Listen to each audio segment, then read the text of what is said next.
And it's a team that reflects the fact that America is back, ready to lead the world, not retreat from it, once again sit at the head of the table, ready to confront our adversaries and not reject our allies, ready to stand up for our values. In fact, in calls from world leaders that I've had, about 18 of them or 20 so far, I'm not sure the exact number, in the weeks since we won the election, I've been struck by how much they're looking forward to the United States reasserting its historic role as a global leader, both in the Pacific as well as the Atlantic, all across the world. The team meets this moment, this team behind me. They embody my core beliefs that America is strongest when it works with its allies. Collectively, this team has secured some of the most defining national security and diplomatic achievements in recent memory, made possible through decades of experience working with our partners. That's how we truly keep America safe, without engaging in needless military conflicts and our adversaries in check and terrorists at bay. And that's how we counter terrorism and extremism, control this pandemic and future ones, deal with the climate crisis, nuclear proliferation, cyber threats and emerging technologies that spread authoritarianism, and so much more. And while this team has unmatched experience and accomplishments, they also reflect the idea that we cannot meet these challenges with old thinking and unchanged habits. For example, we're going to have the first woman lead the intelligence community, the first Latino and immigrant to lead the Department of Homeland Security, and a groundbreaking diplomat at the United Nations. We're going to have a principal on the National Security Council whose full-time job is to fight climate change. For the first time ever, that will occur. And my national security team will be coordinated by one of the youngest national security advisors in decades. Experience and leadership, fresh thinking and perspective, and an unrelenting belief in the promise of America. I've long said that America leads not only by the example of our power, but by the power of our example. And I'm proud to put forward this incredible team that will lead by example. As Secretary of State, I nominate Tony Blinken. He's one of the better prepared for this job. No one's better prepared, in my view. He will be the Secretary of State who previously served in top roles on Capitol Hill, in the White House, and in the State Department. He delivered for the American people in each place. For example, leading our diplomatic efforts in the fight against ISIS, strengthening America's alliance and positions in the Asia-Pacific, guiding our responses to the global refugee crisis with compassion and determination. And he will rebuild morale and trust in the State Department, where his career in government began. And he starts off with the kind of relationships around the world that many of his predecessors have had to build over the years. I know. I've seen him in action. Tony's been one of my closest and most trusted advisors. I know him and his family, immigrants and refugees, a Holocaust survivor, who taught him to never take for granted the very idea of America as a place of possibilities. Possibilities. Tony is ready on day one. As Secretary for Homeland Security, I nominate Alejandro Mayorkas. This is one of the hardest jobs in government, a gigantic agency. The DHS Secretary needs to keep us safe from threats at home and from abroad. And it's the job that plays a critical role in fixing our broken immigration system. After years of chaos, dysfunction, and absolute cruelty at DHS, I'm proud to nominate an experienced leader who has been hailed by both Democrats and Republicans. Ali, as he goes by, is a former U.S. attorney, former director of U.S. Citizenship and Immigration Services, and a former DHS deputy secretary. Helped implement DACA, prevented attacks on the homeland, enhanced our cybersecurity, helped communities recover from natural disaster, combated Ebola and Zika. And while DHS affects everyone, given its critical role in immigration matters, I'm proud that for the first time ever, the department will be led by an immigrant, a Latino, who knows that we are a nation of laws and values. And one more thing. Today's his birthday. Happy birthday, man. Happy birthday. He's 21. As a director of national intelligence, I nominate Avril Haines, the first woman ever to hold this post. To lead our intelligence community, I didn't pick a politician or a political figure. I picked a professional. She's eminently qualified. Former Deputy Director of the CIA, former Deputy National Security Advisor to President Obama, and a fierce advocate for telling the truth and leveling with her decisions with the decision makers. Straight up. Nothing unnecessary. I know because I've worked with her for over a decade. Brilliant, humble, can talk literature and theoretical physics, fixing cars, flying planes, running a bookstore cafe, all in a single conversation because she's done all that. And above all, she gets word of a threat, if she gets word of a threat coming to our shores, like another pandemic or foreign interference in our elections, she will not stop raising alarms until the right people take action. People will be able to take her word because she always calls it as she sees it. I believe we are safer with Avril on the watch. I think she can make a great contribution. And as United States Ambassador to the United Nations, I nominate Linda Thomas Greenfield, a seasoned and distinguished diplomat with 35 years in the Foreign Service who never forgot where she came from, growing up in segregated Louisiana. The eldest of 8, her dad couldn't read or write, but she says he was the smartest person she knew. First in her family to graduate from high school, then college, with the whole world literally ahead of her, as her dad and mom taught her to believe. Post in Switzerland, Pakistan, Kenya, the Gambia, Nigeria, Jamaica, Liberia, where she was known as the People's Ambassador. Willing to meet with anyone, an ambassador, a student, working people struggling to get by, and always treating them with the same level of dignity and respect. She was our top State Department official in charge of African policy during the Ebola crisis. She received overwhelming support from her fellow career Foreign Service officers, and she'll be a cabinet status because I want to hear her voice on all the major foreign policy discussions we have. And my national security advisor, I choose Jake Sullivan. He's once-in-a-generation intellect with experience and temperament for one of the toughest jobs in the world. When I was vice president, he served as my national security advisor. He was a top advisor to Secretary of State Clinton. He helped lead the early negotiations that led to the Iran nuclear deal. He helped broker the Gaza ceasefire in 2012, played a key role in Asian-Pacific rebalance in our administration. And in this campaign for the presidency, he served as one of my most trusted advisors on both foreign and domestic policy, including helping me develop our COVID-19 strategy. Jake understands my vision that economic security is national security, and it helps steer what I call a foreign policy for the middle class, for families like his growing up in Minnesota, where he was raised by parents who were educators and taught him the values of hard work, decency, service, and respect. What that means is to win the competition for the future, we need to keep us safe and secure and build back better than ever. We need to invest in our people, sharpen our innovative edge, unite the economic might of our democracies around the world to grow the middle class and reduce inequity, and do things like counter predatory trade practices that our competitors and our adversaries. And before I talk about the final person today, let me talk about this new position. For the first time ever, the United States will have a full-time climate leader who participate in ministerial level meetings. And that's a fancy way of saying they'll have a seat at every table around the world. For the first time ever, there will be a principal on the National Security Council who can make sure climate change is on the agenda in the Situation Room. For the first time ever, we will have a presidential envoy on climate. He will be matched with high-level White House climate policy coordinator and policy-making structure to be announced in December.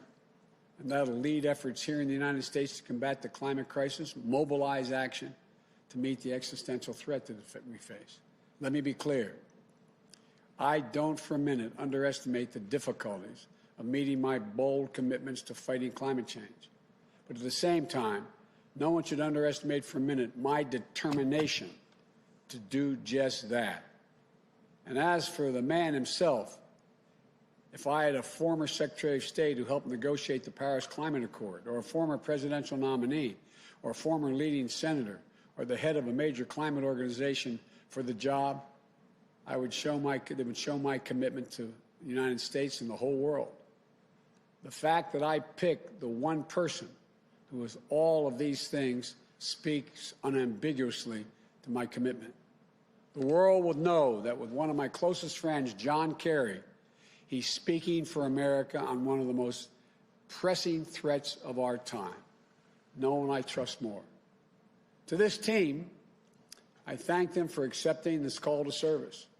And for their families, I thank you all for your sacrifice. You know, we could not do this without you, in my view. Together, these public servants will restore America globally, its global leadership, and its moral leadership, and will ensure that our service members, diplomats, and intelligence professionals can do their job free of politics.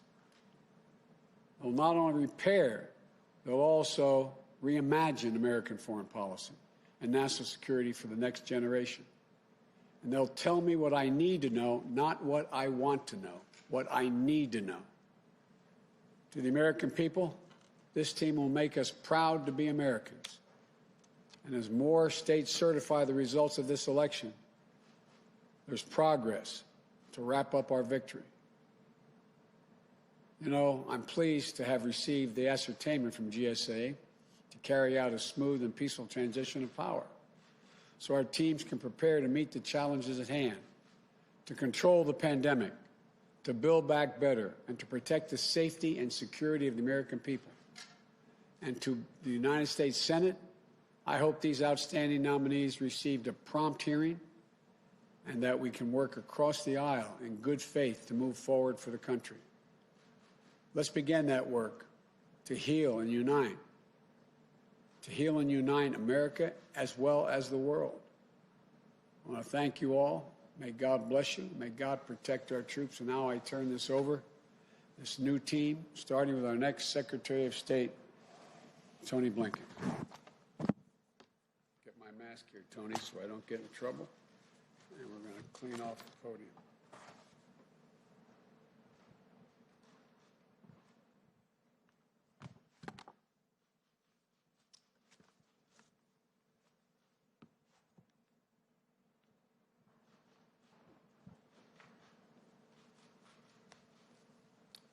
Good afternoon. Mr. President-elect, Vice President-elect Harris, thank you for your trust and your confidence. If confirmed by the United States Senate, I will do everything I can to earn it. Mr. President-elect, working for you, having you as a mentor and friend, has been the greatest privilege of my professional life. So many people have brought me to this day, from college classmates to bandmates, my colleagues in the Clinton and Obama administrations, in the Senate, and at the State Department. I thank them all, and I ask forgiveness for my insatiable appetite for bad puns. Mostly, I'd like to thank my family, sisters and sisters-in-law, brothers-in-law, nieces and nephews, my wonderful in-laws, the Ryans, and especially my wife, Evan Ryan, and our children, John and Lila. They are truly my greatest blessings. For my family, as for so many generations of Americans, America has literally been the last best hope on earth. My grandfather, Maurice Blinken, fled pogroms in Russia and made a new life in America. His son, my father, Donald Blinken, served in the United States Air Force during World War II and then as a United States ambassador. He is my role model and my hero. His wife, Vera Blinken, fled communist Hungary as a young girl and helped future generations of refugees come to America. My mother, Judith Pizarro, builds bridges between America and the world through arts and culture. She is my greatest champion. And my late stepfather, Samuel Pizarro, he was one of 900 children in his school in Białystok, Poland, but the only one to survive the Holocaust after 4 years in concentration camps. At the end of the war, he made a break from a death march into the woods in Bavaria. From his hiding place, he heard a deep rumbling sound. It was a tank, but instead of the Iron Cross, he saw painted on its side a 5-pointed white star. He ran to the tank. The hatch opened. An African-American GI looked down at him. He got down on his knees and said the only 3 words that he knew in English that his mother had taught him before the war. God bless America. That's who we are. That's what America represents to the world, however imperfectly. Now, we have to proceed with equal measures of humility and confidence. Humility because, as the President-elect said, we can't solve all of the world's problems alone. We need to be working with other countries. We need their cooperation. We need their partnership. But also confidence, because America, at its best, still has a greater ability than any other country on earth to bring others together to meet the challenges of our time. And that's where the men and women of the State Department, Foreign Service officers, civil servants, that's where they come in. I've witnessed their passion, their energy, their courage up close. I've seen what they do to keep us safe, to make us more prosperous. I've seen them add luster to a word that deserves our respect, diplomacy. If confirmed, it will be the honor of my life to help guide them. And so thank you all, and may God bless America.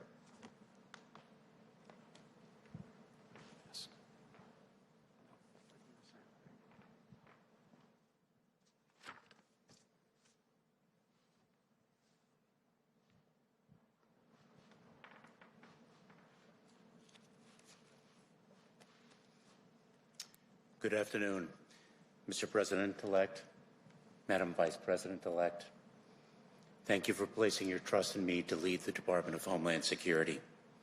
Thank you for the privilege of returning, with the consent of the Senate, to government service as a member of your administration. It is the honor of a lifetime. The Department of Homeland Security has a noble mission to help keep us safe and to advance our proud history as a country of welcome. There are more than 240,000 career employees who selflessly dedicate their talent and energy to this mission. Many risk their lives in doing so. I would be honored to return to the department and support these dedicated public servants in fulfilling their responsibilities and realizing our country's greatest hopes, all in partnership with the communities we serve. For 12 years, I had the privilege to stand in a federal courtroom and announce Alejandro Mayorkas on behalf of the United States of America. The words, "on behalf of the United States of America," meant everything to me and to my parents, whom I think of today and every day. My father and mother brought me to this country to escape communism. They cherished our democracy and were intensely proud to become United States citizens, as was I.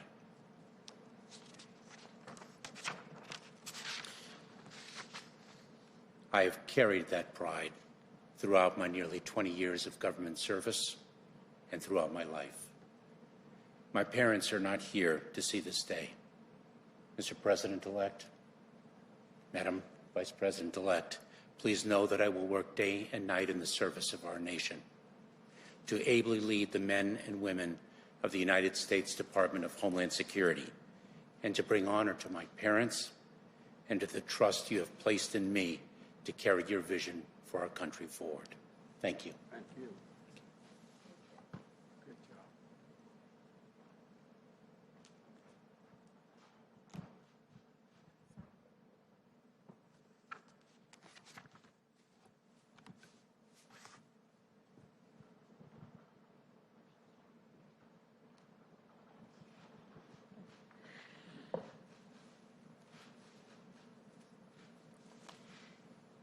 Mr. President-elect, Madam Vice President-elect, I am grateful and even more so humbled by the trust that you placed in me for this role.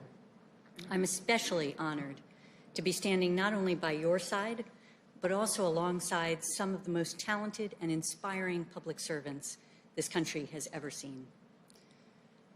I know, Mr. President-elect and Madam Vice President-elect, that you have selected us not to serve you, but to serve on behalf of the American people, to help advance our security, our prosperity, our values, that the call to service in this role is what makes this nomination such a tremendous honor. If afforded the opportunity to do so, I will never forget that my role on this team is unique. Better than that of a policy advisor, I will represent to you, Congress, and the American public, the patriots who comprise our intelligence community. Mr. President-elect, you know that I have never shied away from speaking truth to power, and that will be my charge as Director of National Intelligence. I've worked for you for a long time, and I accept this nomination knowing that you would never want me to do otherwise, and that you value the perspective of the intelligence community, and that you will do so even when what I have to say may be inconvenient or difficult, and I assure you there will be those times. And finally, to our intelligence professionals, the work you do, oftentimes under the most austere conditions imaginable, is just indispensable. It will become even more complex because you will be critical to helping this administration position itself not only against threats such as cyber attacks or terrorism and the proliferation of nuclear, biological, or chemical weapons, but also those challenges that will define the next generation, from climate change to pandemics and corruption. And it would be the honor of a lifetime to be able to work alongside you once again to take these challenges on together. Thank you so much.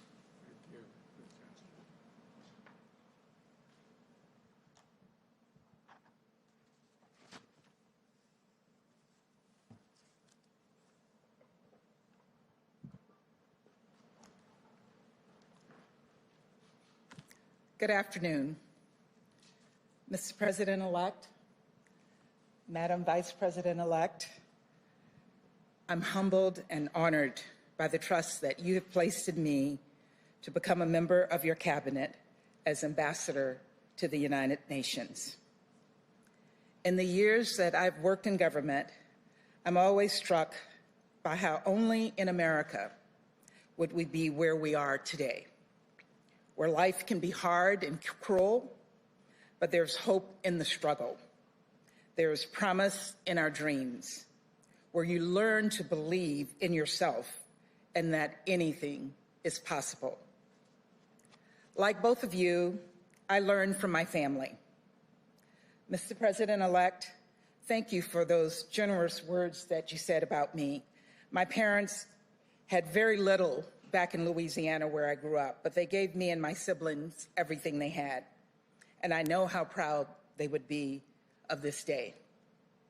On this day, I'm also missing my mentor, Ambassador Ed Perkins, who served as the U.S. Ambassador to the United Nations under President George H.W. Bush and President Clinton, and who was also from Louisiana. He told me constantly, Linda, don't undersell yourself. And he would always do everything possible to lift me up. He passed away last week, but I know he's here with us today. And on this day, I'm thinking about the American people, my fellow career diplomats and public servants around the world. I want to say to you, America is back. Multilateralism is back. Diplomacy is back. Mr. President-elect, I've often heard you say how all politics is personal, and that's how you build relationships of trust and bridge disagreements and find common ground. And in my 35 years in the Foreign Service across 4 continents, I put a Cajun spin on it. I called it Gumbo Diplomacy. Wherever I was posted around the world, I'd invite people of different backgrounds and beliefs to help me make a roux and chop onions for the Holy Trinity and make homemade gumbo. It was my way of breaking down barriers, connecting with people, and starting to see each other on a human level. A bit of lagniappe is what we say in Louisiana. That's the charge in front of us today. The challenges we face, a global pandemic, the global economy, the global climate change crisis, mass migration and extreme poverty, social justice, are unrelenting and interconnected, but they're not unresolvable if America is leading the way. Thank you.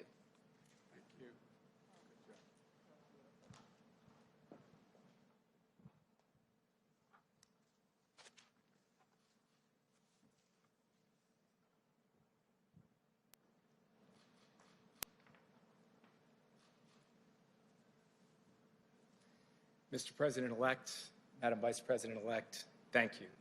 Mr. President-elect, I am honored and humbled by the immense responsibility that you placed in me of being your national security advisor. I pledge to you and to the American people that I will work relentlessly in service of the mission you have given us, to keep our country and our people safe, to advance our national interests, and to defend our values. I pledge to the exceptional national security team you see behind me, and to the brilliant and diverse career professionals across our government, that I will manage a humane and rigorous decision-making process that honors their work. And I pledge to my parents, who taught my brothers, my sister, and me to work hard, tell the truth, and serve others, that I will do my utmost to make you proud. Sir, we will be vigilant in the face of enduring threats, from nuclear weapons to terrorism. But you have also tasked us with reimagining our national security for the unprecedented combination of crises we face at home and abroad: the pandemic, the economic crisis, the climate crisis, technological disruption, threats to democracy, racial injustice, and inequality in all forms. The work of the team behind me today will contribute to progress across all of these fronts. You have also tasked us with putting people at the center of our foreign policy. You've told us that the alliances we rebuild, the institutions we lead, the agreements we sign, all of them should be judged by a basic question: will this make life better, easier, safer for families across this country? Our foreign policy has to deliver for these families. And perhaps most importantly, you've tasked us with helping unite America, as you said in your remarks, through our work, to pull people together to tackle big challenges. My wife, Maggie, the love of my life and my partner in all things, served as a senior advisor to Senator John McCain. She and I shared this commitment to common ground deep in our bones. To the American people, I had the honor of serving as Joe Biden's national security advisor when he was vice president. I learned a lot, about diplomacy, about strategy, about policy, but most importantly, about human nature. I watched him pair strength and resolve with humanity and empathy. That is the person America elected, and that is also America at its best. So, Mr. President-elect, thank you for giving this kid from the heartland an extraordinary opportunity to serve the country I love.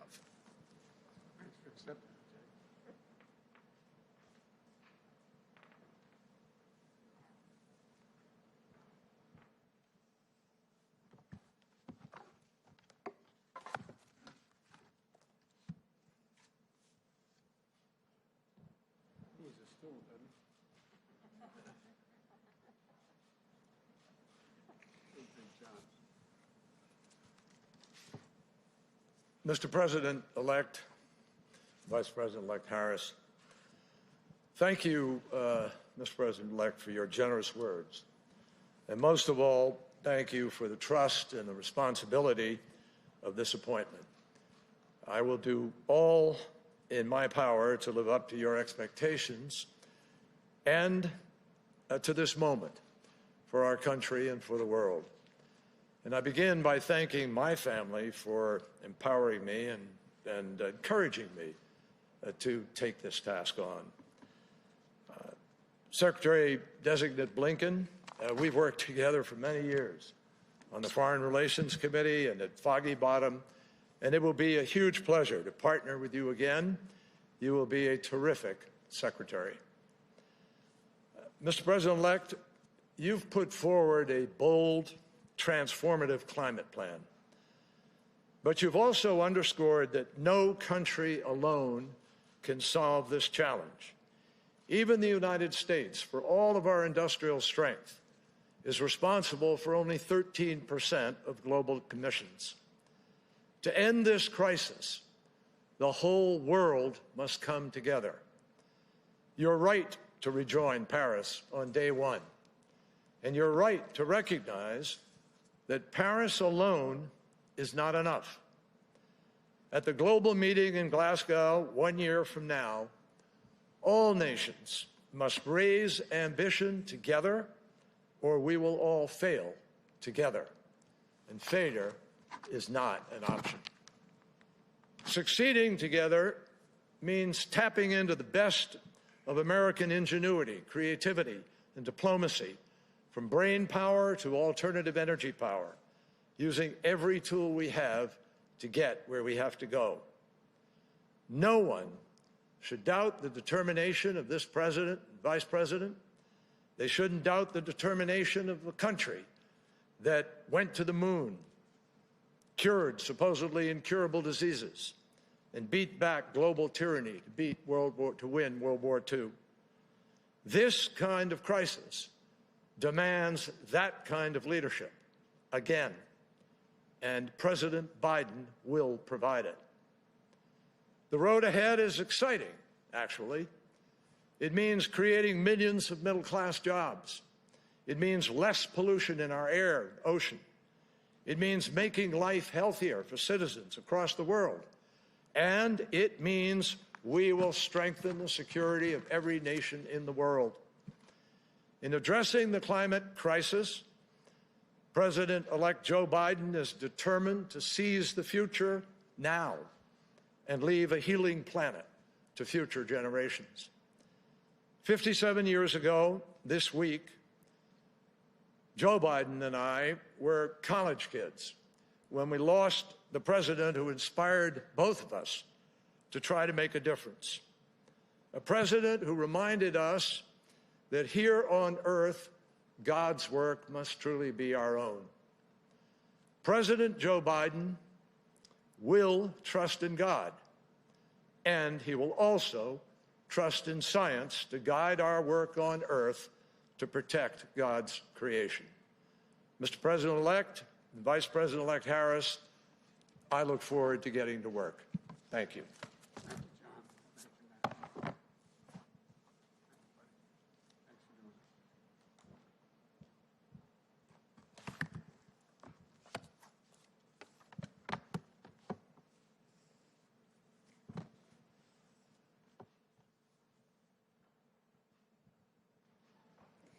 Thank you, Secretary Kerry. And congratulations, Mr. President-elect, on bringing together this extraordinary team. I have always believed in the nobility of public service, and these Americans embody it. Their lives and careers are a testament to the dedication, sacrifice, and commitment to civic responsibility that have strengthened our democracy and kept America's promise alive for more than 200 years. President-elect Biden and I have long known that when we were elected, we would inherit a series of unprecedented challenges upon walking into the White House. Addressing these challenges starts with getting this pandemic under control, opening our economy responsibly, and making sure it works for working people. And we also know that our challenges will require us here at home to overcome those issues that block our ability to proceed. Our challenge here is a necessary foundation for restoring and advancing our leadership around the world. And we are ready for that work. We will need to reassemble and renew America's alliances, rebuild and strengthen the national security and foreign policy institutions that keep us safe and advance our nation's interests, and confront and combat the existential threat of climate change that endangers us all. I take these issues very seriously. My whole career has been about keeping people safe, from serving as district attorney to California's Attorney General to the United States Senate, where I have served on the Intelligence and Homeland Security committees. I have come to know firsthand the gravity of the challenges and threats facing the United States. And over the past few months, I have also come to know the sound judgment, expertise, and character of the people on this stage. I can say with confidence that they are, to a person, the right women and men for these critical positions. And I look forward to working alongside them on behalf of the American people and on behalf of a president who will ask tough questions, demand that we be guided by facts, and expect our team to speak the truth, no matter what. A president who will be focused on one thing and one thing only: doing what is best for the people of the United States of America. When Joe asked me to be his running mate, he told me about his commitment to making sure we selected a cabinet that looks like America, that reflects the best of our nation. And that's what we have done. Today's nominees and appointees come from different places. They bring a range of different life and professional experiences and perspectives. And they also share something else in common: an unwavering belief in America's ideals, an unshakable commitment to democracy, human rights, and the rule of law. And they understand the indispensable role of America's leadership in the world. These women and men are patriots and public servants to their core. And they are leaders, the leaders we need to meet the challenges of this moment and those that lie ahead. Thank you. Thank all of you for accepting. We appreciate it. Thank you. All right. Thank you, folks.